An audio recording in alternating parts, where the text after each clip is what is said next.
ताकि हमारा centre leader ठीक जाए, उसके साथ कंपटीशन ना हो। इससे दूसरे नंबर की आंख है, इसको हमने निकाल देना है। कंपटीशन यहीं ब्रेक, उसको बोलते हैं लेटरल ब्रांच। उसको बेंड करने का तरीका है ऐसे मोड़ के, फोल्ड करके, ये ऐसे करके ट्विस्ट करो इसको, थोड़ी ट्विस्ट करके नीचे, फिर ऐसे काटना है। हम बीमा नहीं बनाना है। वुलियाफेड का तो सबसे मेन है जी, जब वो ऊपर चढ़ती है, एक तो अभी मार दो उसको ना जी। नेचर सबसे बड़ी है, नेचर ने सबको सिक्स्थ सेंस दी है। उन्होंने सबको अपनी जनरेशन बढ़ाने के लिए ही रूट रॉड को कंट्रोल करने का, रूट रॉड दो तरह का होता है, एक होता है फाइटोपेथोरा बोलते हैं उसको। हाँ, से उसका वो कैसे यहाँ तक ही असर कर पाएगा वो। देखो अगर कोई डालना पड़े, मानो टूट गया, कैंकर पैदा होगा, शूट बोरर बोलते हैं उसको।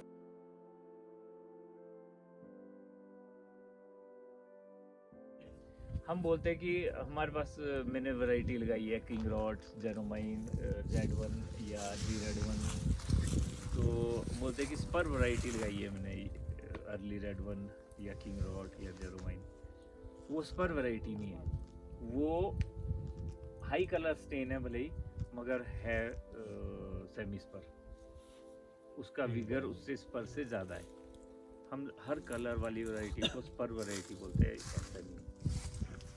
तो ये हमने प्लांट लिया है, चाहे 9 फुट का है, मानो आपने ये 9 फुट का प्लांट है, आपने नर्सरी से लिया सिंगल, जो तो फेदर प्लांट होता है ना इस तरह, वो अलग से, उसकी कटिंग अलग से है, वो आप 1 साल एडवांस चल जाते हैं। इस तरह की जो आप नर्सरी से लेंगे फेदर प्लांट, उसमें आप ऑलरेडी 1 साल, जो सिंगल वी प्लांट में आप तीसरी साल होंगे, वो उसमें 1 साल में ही होते हैं। इसलिए फेदर प्लांट बोलते हैं कि फेदर प्लांट लेने चाहिए, उसकी कॉस्ट भी इसीलिए ज़्यादा।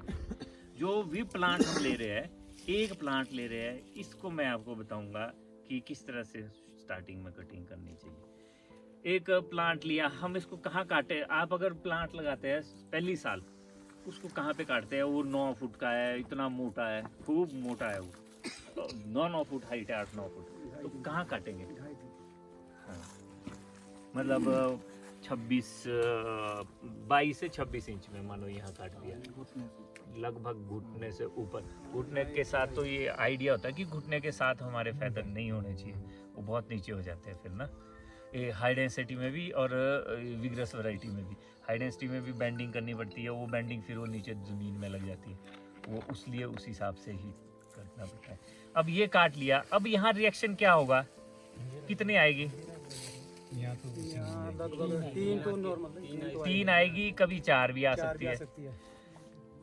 3 बहुत एग्रेसिव हो जाएगी, ग्रोथ यहाँ तो ग्रोथ एरिया बहुत है, ग्रोथ ही बहुत आएगी, और वो तीनों की तीनों ऐसी आती है, खड़ी आती है ना। दूसरी साल उसको ऐसे खड़ी आएगी, दूसरी साल हम उसको इधर दोनों को टॉप कर देंगे जो आएगी, तीसरी को भी टॉप कर देंगे, ऊपर तीसरी में और आ जाएगी, इधर भी आ जाएगी। 3 साल के बाद सेंटर लीडर नीचे, अरे परे वाली ऊपर, ये साइड वाली मोटी, और कंपटीशन सेंटर लीडर बेचारा 3 साल के बाद जूझता हुआ ऊपर जाएगा, थोड़ा फिर ख़त्म हो जाएगा, वो गया। उससे बचने के लिए हमारे को क्या करना है, ताकि हमारा सेंटर लीडर ठीक जाए, उसके साथ कंपटीशन ना हो। कंपटीशन अगर होगा, उसका नुकसान ये है कि जैसे नीचे से यहाँ से सैफ फ्लो हो रहा है ना, कुछ नीचे से न्यूट्रेंट का सैफ फ्लो हो रहा है, जो सबसे पहले होगा रास्ते में वो ही खींचेगा उसको। ये मोटा होगा, वो खींच देगा, ऊपर को आधा भी नहीं बचेगा, वो आधा ही आ जाएगा। फिर इधर वाला खींचेगा, उससे आधा ऊपर जाएगा, वो जाते जाते सेंटर लीडर खत्म हो जाता है। इसलिए ये वाली अगर पतली होगी या कंपटीशन में नहीं होगी ना, तो फ्लो सेंटर लीडर में ही जाएगा। अगर ये जो अरे परे वाली है, ये पतली तभी होगी अगर पहली साल ये एग्रेसिव नहीं होगी, सीधी खड़ी नहीं होगी। उसको अब कंपटीशन यहीं पे ही हमने तोड़ देना। क्या करना है, ये जो सबसे ऊपर वाली आंख है ये चलने देनी है, इससे दूसरे नंबर की आंख है इसको हमने निकाल देना है नाखून से, तीसरे नंबर की आंख को भी हमने निकाल देना है, 2 निकाल दी ना नाखून से। अब क्या होगा, मार्च में जब सैब चलेगा तो ये ब्रस्ट होगी, सबसे ऊपर वाली ब्रस्ट होगी ना, ये चलेगी ऊपर। उसके बाद सैब सेकंड को ढूंढने फाड़ने जाएगा, सेकंड है नहीं, ये चलती रहेगी। ऊपर वाली तो चली गई है, वो वहां से तीसरे में जाएगा, तीसरी भी नहीं है, ये अपनी चल रही है। फिर वो चौथी में जाएगा, इसको ब्रस्ट करेगा, 5वीं में जाएगा, इसको ब्रस्ट करेगा। तब तक ये यहाँ पहुंच जाती है। ये जब कोई ये दो निकलती है, कंपटीशन यहीं ब्रेक, यहीं पे ही आपने मैदान मार दिया आधा, इसी जगह। इसके बाद दूसरी साल ये स्थिति होगी, ऐसी होती है ना 2 साल। दूसरी साल जब एक बार आपने ये निकाल दिया, सेंटर लीडर ऊपर चल जाएगा, ये वाले नीचे रह जाएंगे, ये स्थिति होगी। ये ठीक हो गया जी, यहाँ तक हमने कंट्रोल कर दिया। और उसके बाद नेक्स्ट ईयर हम क्या करेंगे, इसको ऐसे काटेंगे, इसको ऐसे काटेंगे। हार्ड कट मारते हैं हम, बिल्कुल हार्ड, जैसे कि 100 साल पहले मारते थे उस तरह से मारेंगे हार्ड। यहाँ भी हार्ड। फिर जो स्थिति यहाँ थी वो हमने यहाँ दे दी, फिर यहाँ फिर कंपटीशन हो जाएगा। यहाँ भी कंपटीशन तोड़ने के लिए हमको ज़रूरी नहीं कि आँख ही निकालनी है, अगर कोई निकाल सकता है ठीक है, नहीं निकाल सकता तो उसको लंबा दो कट। लंबा कट कैसा है, विगरस वैरायटी में स्पर वैरायटी में छोटा देना है, विगरस वैरायटी में बड़ी वैरायटियों में लंबा देना है। उससे क्या होगा, आपका जो सबसे ऊपर वाला वो ब्रस्ट होगा, दूसरे तीसरे में प्रेशर नहीं पड़ेगा, वो एग्रेसिव नहीं होगा उतना, फिर वो आराम से चलता रहेगा, सेंटर लीडर डोमिनेट नहीं होगा उसके बाद, अगर पहली बार आपने इसका कंपटीशन तोड़ दिया तो इस तरह से होगा। फिर उसके नेक्स्ट ईयर क्या करेंगे हम, ये कर दिया ना जी, यहाँ कितनी आएगी 3, यहाँ भी आएगी 3, यहाँ भी 3। चलो पहले इसकी बात कर देते हैं। ये 3 आएगी तो उसको हम क्या करेंगे, तीनों को ऊपर से काटेंगे, क्लिक करेंगे ना तीनों को। मानो ये वाला है ना, ये हम ये मान लेते हैं ऐसे, इनको हम तीनों को काट देंगे ऊपर से। ऐसी थी पहले, ये 3 आई, यहाँ तीनों को काट दिया। फिर ऊपर 3 काट के हो गई, 3 के बाद आएगी 9 को काटेंगे। फिर ऊपर 9 के बाद 27 बनेगी, 27 को काटेंगे। ऊपर जाते जाते वो बन जाता है झाड़, ऊपर झाड़ बनेगा। सूरज की रोशनी कैसे अंदर आएगी, नहीं आएगी, उसको हमने यहीं पे ही कंट्रोल करना है। उसके बाद क्या है, ये होती है मेन ब्रांच, इसमें हेडबैक मारना है। उसके बाद जो ये बाहर वाली है इसको बोलते हैं क्या नाम, स्कैफोल्ड ब्रांच। स्कैफोल्ड ब्रांच में फर्स्ट स्कैफोल्ड ब्रांच बोलते हैं इसको, दूसरा यहाँ बनता है, तीसरा ऊपर। स्कैफोल्ड ब्रांच में कट मारना है। उसके बाद जब यहाँ 3 आती है, उससे आगे जो निकलती है एक से दूसरी से तीसरी जो निकलती है ना, उसको बोलते हैं लेटरल ब्रांच। लेटरल ब्रांचेस को हमने कट करना नहीं है, मतलब हेड बैक नहीं करना है, पीछे से ही निकाल देना है, स्टब मारना है। उस स्टब में आँख नहीं होनी चाहिए, मैं आपको भी बताऊंगा कैसे। और लोअर कैनोपी आपकी यहीं से बनती हुई जाएगी। अगर लेटरल नीचे लगता है कि आपके पास जगह है तो नीचे लेटरल ब्रांचेस रख सकते हैं। अगर आपकी ये इसके बाद की ब्रांचेस भी नज़दीक है या उसके ऊपर है, तब नीचे की लेटरल ब्रांचेस रखने की जरूरत नहीं है। ये हो गई जी ये स्थिति। उसके बाद आगे ये स्थिति आती है हमारे पास, है ना, गाला। ये स्थिति आती है, इसको हम ऐसे कर देते हैं, हम यहाँ काटते हैं थोड़ा नीचे, इतना हार्ड, फिर से एग्रेसिव हो जाता है। इसको हम थोड़ा ऊपर काटेंगे, गाला में ब्लाइंड रह जाता है, इसका भी ध्यान रखना होता है। ये नॉचिंग से निकाल, ये काट दी ऊपर, ये वाली भी काट दी, ये भी काट दी हमने, ये भी काट दी। गाले में सारे नॉचिंग जरूरी है। हाँ, नहीं तो ये आपने देखा होगा कि 1 साल की ग्रोथ है ना, यहाँ ऊपर 3 आती है, 3 के बाद फिर वो बीच में पूरा पोर्शन खाली रह जाता है। अगर 1 साल में उसमें नोचिंग नहीं हुई ना, 1 साल में, उसके बाद दूसरी साल उसमें नोचिंग करना बड़ा मुश्किल हो जाता है। दूसरी और तीसरी साल में तो आंखें नहीं दिखती उसमें, गाला इधर तो यहाँ पे है, बाद में आगे है ना, उसमें दिखाऊंगा आपको। तीसरी साल में तो आंखें खत्म हो जाती है, इसलिए पहली साल ही जैसे ये मैंने काट दिया, इसमें आएगी 3 आएगी। इसको हम इतना छोड़ देंगे ऊपर से, लगभग ग्रोथ के हिसाब से। अगर बहुत ग्रोथ होगी तो उसमें 1.5 फुट भी छोड़ सकते हैं। उसके बाद हम नॉचिंग करेंगे, एक यहाँ नॉच किया, एक यहाँ कर दिया, एक यहाँ कर दिया, एक यहाँ कर दिया, नीचे जितने नॉच हो उसके हिसाब से। जैसे ये है, इसमें ब्रांच बनानी है, ये इसको हम क्लिक करेंगे, ये चलेगी। इसके बाद की कटिंग ऐसी है। उसके बाद की कैसी है, इधर अब ये है, देखो यहाँ अगर हम इसको यहाँ पे काटेंगे ना, हम अमूमन हमारे कटर यहीं काटते हैं, फिर ये यहाँ एग्रेसिव हो जाएगा, जो नीचे से फ्लो आएगा यही खींचेगा और ये मोटा हो जाएगा, सेंटर लीडर को फिर डोमिनेट करने लगेगा। इसको हम लगभग यहाँ से काटेंगे ऊपर, और इसमें लगेगा, क्या नाम, स्प्रेडर लगेगा, स्प्रेडर ऐसे। और ये गाला ना बहुत टूटने में नाजुक होता है, तो इसका जो ऊपर निकालते हैं ना, वो क्या नाम, नॉचिंग करके, उसको जब इतनी होती है, इतनी लगभग इतनी, उसी वक्त उसको यहाँ पे टूथपिक को बेंडिंग करनी चाहिए। अगर वो पहले टूथपिक बेंडिंग अगर वो इतनी नीचे भी हो जाए ना, उसको स्टार्टिंग में यहाँ हाथ लगा के ना इतनी होने दो, कोई चक्कर नहीं, वो परे से खुद जाती है, मगर ये एंगल बड़ा अच्छा आ जाता है, बहुत अच्छा एंगल आता है। फिर चाहे उसमें लटक जाओ, फिर लटकेंगे भी ना तब भी नहीं टूटेगी। अगर अभी जैसी ये, अगर इसको बेंड करेंगे ना तो यहाँ से टूट जाएगी हमेशा। और इसको बेंड करने का, इस तरह की जो होगी उसको बेंड करने का तरीका है, ऐसे मोड़ के, फोल्ड करके, ये ऐसे करके ट्विस्ट करो इसको, थोड़ी ट्विस्ट करके नीचे फिर। और ये जो अल्ट्रा हाई डेंसिटी है, जो बहुत नज़दीक लगे हुए है ना, अगर आपने यहाँ दूसरा 5 फुट में जैसे हाई डेंसिटी पे कर रहे हो, उसमें जो गाला बेंड करते हैं उसको बेंडिंग इस तरह से देके, अगर तो टूथपिक बेंडिंग हुई है फिर तो सीधा आता है वो, फिर यहाँ से ऊपर नहीं निकलता उसमें, नहीं तो जैसे बेंड कर रहे हैं तो यहाँ से निकलेगा, यहाँ से ऊपर शूट निकलेगा।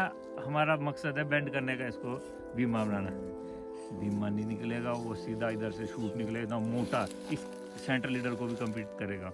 उसके लिए क्या करना है, जैसे बेंड करती है, हमारे को पता है कि इसमें प्रेशर पड़ रहा है इस आँख में, यहाँ से निकलेगा, इस आँख को निकाल दो, आँख को निकाल दो, ये डार्क बदन लग रहा है, और एक यहाँ पड़ेगा, ये आँख निकाल दो, बाकी बेंड कर दो।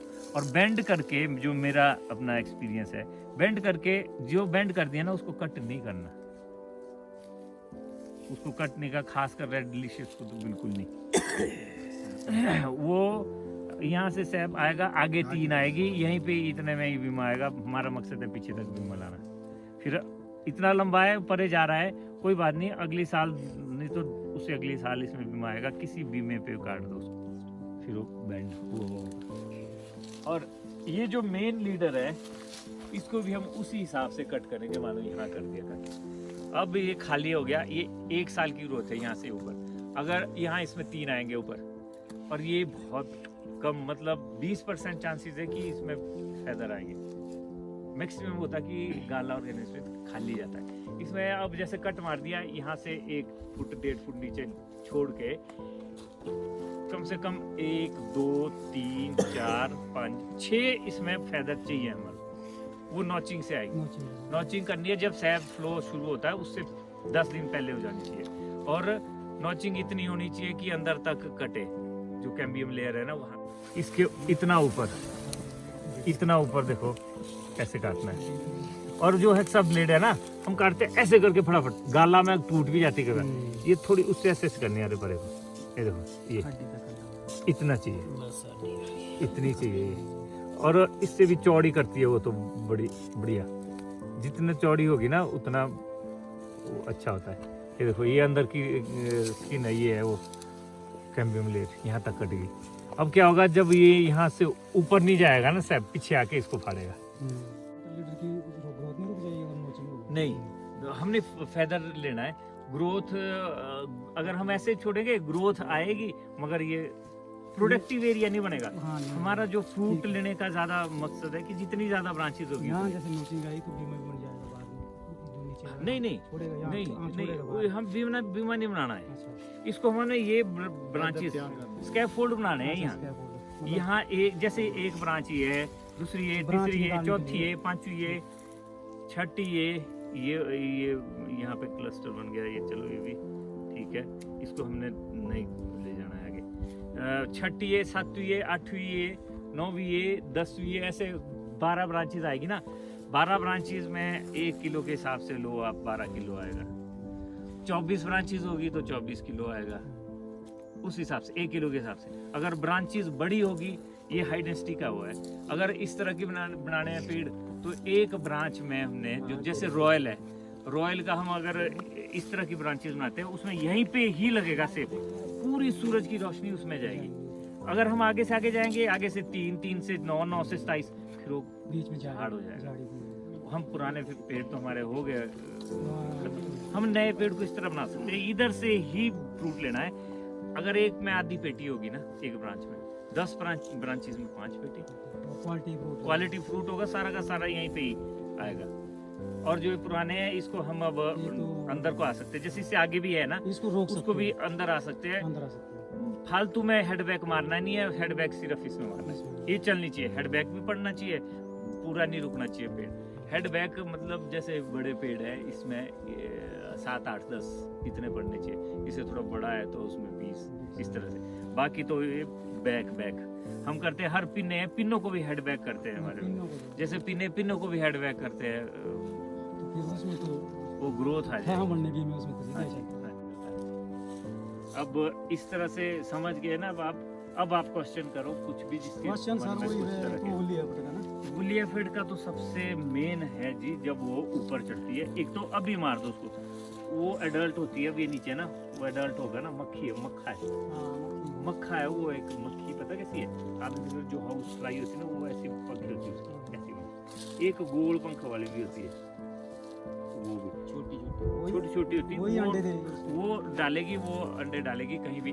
उसमें देखना आपने, अगर कोई समर कटिंग करता है ना, समर कटिंग के जख्म में भी वो डाल देती है। डाली है अभी हाँ। हमको दिख रहा है। हाँ, वो पता क्या है, इनको भगवान ने ना जी, नेचर सबसे बड़ी है, नेचर ने सबको 6th सेंस दी है, उन्होंने अपनी सबको अपनी जनरेशन बढ़ाने के लिए ही सब भगवान ने बनाया। वो भी क्या करते हैं, आते हैं कि यहाँ पे सैब निकल रहा है, हमारे बच्चे यहाँ पे सेफ रहेंगे, वहीं पे ही वो अंडा डालेगी, वहीं हैच होगा, वहीं पे ही वो खाना शुरू कर देगा। कोई भी कीड़ा, किसी भी तरह अच्छा, के एक कीड़ा है क्वेश्चन जो, और है सर। हाँ जी, ये तो उलिया तक हुआ ना।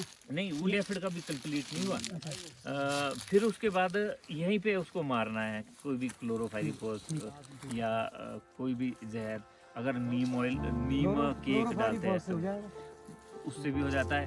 ऊपर आती है जब ऊपर, तो फिर थायोमेथाक्सोम ऊपर होगा मारता पर नीचे नहीं करेगा इतना काम। है। नहीं ऊपर क्लोरोफाइरिफॉस से नहीं मारना, ऊपर मारना थायोमेथाक्सोम से। क्लोरोफाइरिफॉस से इसलिए बोल रहा हूँ मैं क्योंकि डरमेट उसके साथ भी होता है, वो क्या नाम है, टीएसओ के साथ, टीएसओ कर रहे हैं ना आप, उसमें वो डालो और थोड़ी देर नीचे रखो और नीचे वो मार देगा उसको।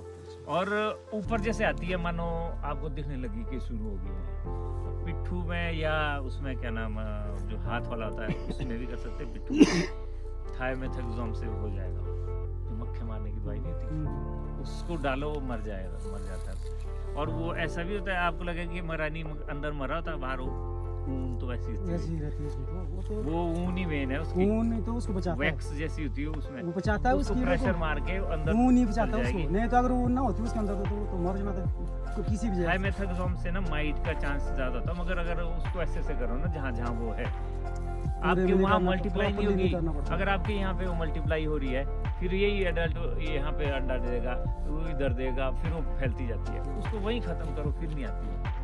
अभी यहाँ कंट्रोल करके फिर ऊपर बाहर बाद में थायोमेथाक्सोम से।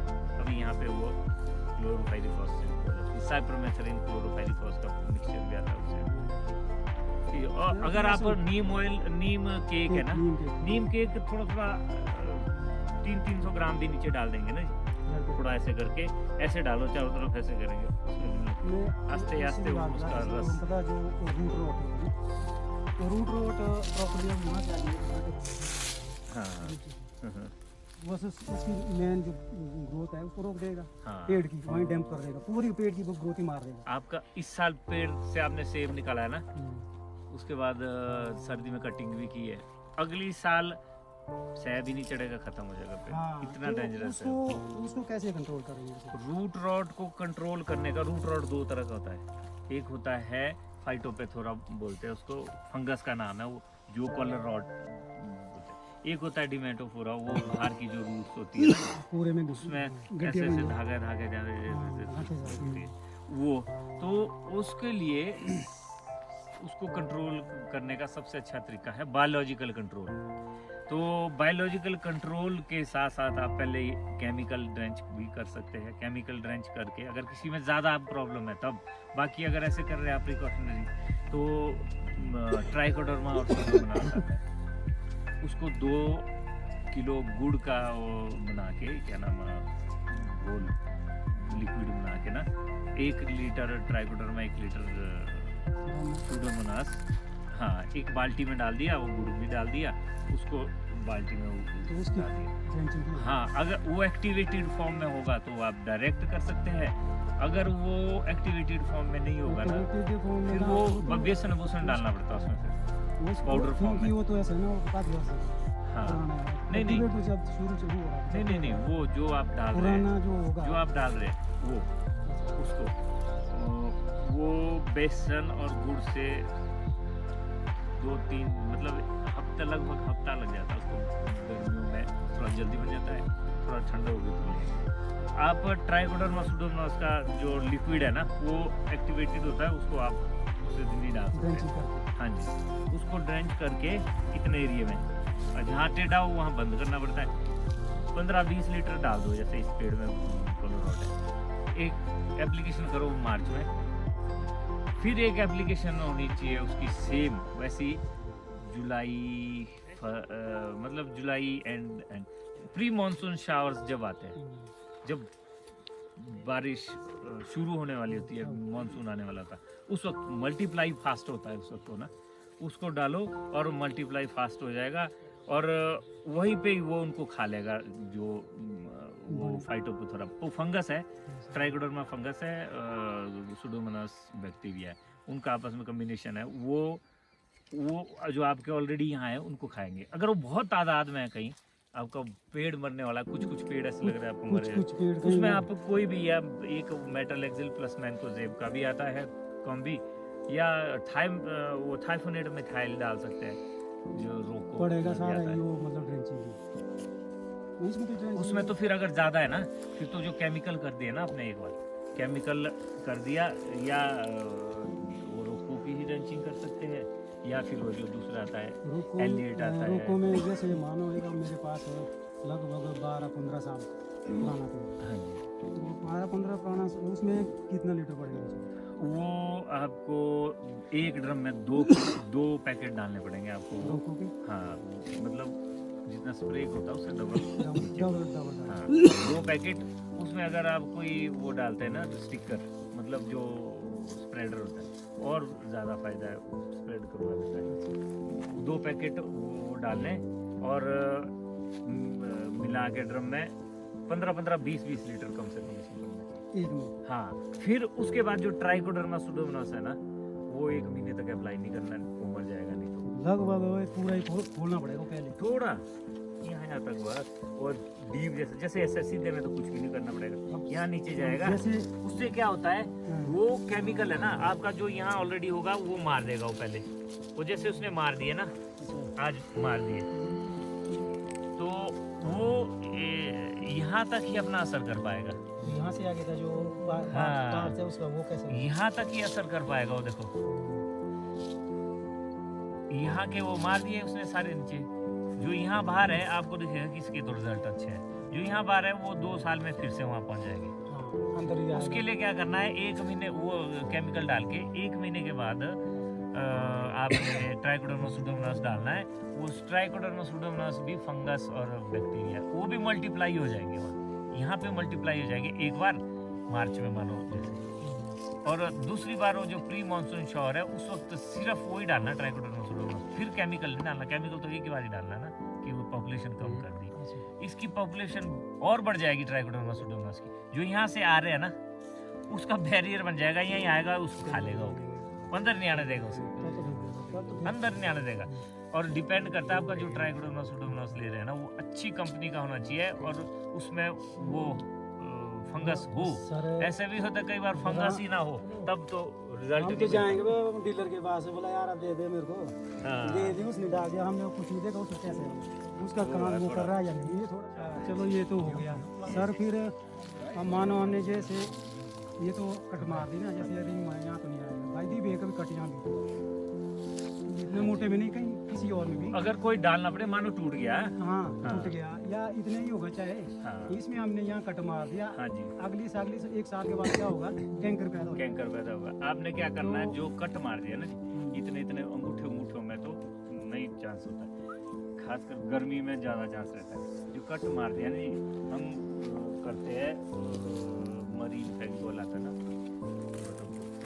उसको जैसे एक डिस्पोजेबल ग्लास बड़े वाला जूस पीने वाला, वो इतना भर दिया, इतना कम ऊपर से, इतना कम, पूरा फुल ऊपर नहीं, पूरा इतना कम, तो उस उसमें 2 चम्मच या 3 चम्मच सल्फर के डालते हैं। सल्फर 80% सल्फर आता है पाउडर, स्प्रे वाला पाउडर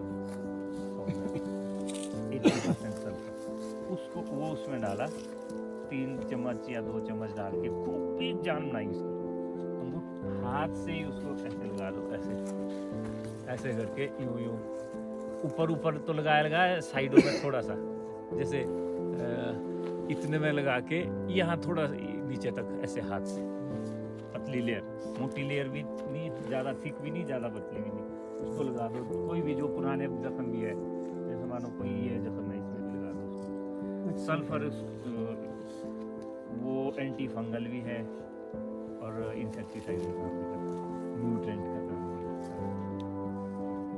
कुछ नहीं होगा, लगा के देखना आपने ना।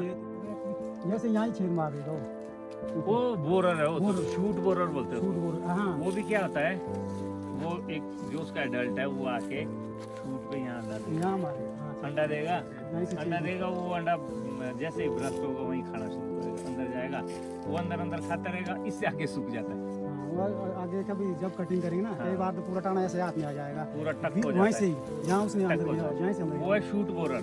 उसको तो पकड़ना मुश्किल बहुत होता है। मुश्किल है। वो क्या होता है, बाकी तो चलो बोरर ऐसे है, एक नीचे लगता है थैम में भी। इसको तो पकड़ सकते हाँ, और उसको वो नहीं पकड़ सकते। उसका जो एडल्ट है ना, उससे आने से पहले या तो नीम ऑयल वगैरह की बहुत इतनी तो प्रॉपरली नहीं हो बहुत पाता है। नहीं होता है। अगर वो बचना, उससे नीम ऑयल की स्प्रे कर दो। वो आता है ऐसे टाइम में जब हम सीजन में बिजी होते हैं, हाँ, उस अगस्त time में आता है, अगस्त सितंबर में। अगस्त में अगर नीम ऑयल की स्प्रे करेंगे तो हर कीड़े को भी, सबको अपनी जनरेशन मल्टीप्लाई करनी होती है। वो देखेगा हाँ, मतलब अगस्त लास्ट वीक में ही आता है, एडल्ट आता है, वो डालता है अंडे। उसके लिए क्या है, उसको अपनी जनरेशन मल्टीप्लाई करनी है। अगर उसको ये लगेगा ना, जैसे नीम ऑयल से स्मेल आती है, रेपेलेंट है नीम ऑयल, मारता नहीं है उतना ज़्यादा जितना ये repel ब्लाइटॉक्स वगैरह तो काम करते हैं। ना ब्लाइटॉक्स तो फंजीसाइड है, वो फंगस पे काम करेगा, फंगस में करेगा। हाँ, इंसेक्टिसाइड नहीं है। उसमें जैसे आएगा ना, वो आपने नीम ऑयल की स्प्रे की है, नीम का रेजिड्यू है यहाँ आएगा, वो देखेगा कि यहाँ अगर मैंने अंडा डाला, मेरी जनरेशन नहीं चलेगी, मर जाएगा मेरा बच्चा, वो जाके दूसरे के बीच डालेगा या कहीं वो और तो हाँ, जंगल में डाल देगा। डाल देते इसमें इसलिए डालते हैं, उनको 6 सेंस होती है, इसमें मीठा सैप होता है, हैं। कार्बोहाइड्रेट ज़्यादा होती है। और वो देखना वूलिया फीड, और वो- ये भी वहीं ज़्यादा आएगी जहाँ पे ज़्यादा मेहनत होगी, जिस बगीचे में, या ज़्यादा नाइट्रोजन होगी जिस बगीचे में। उनको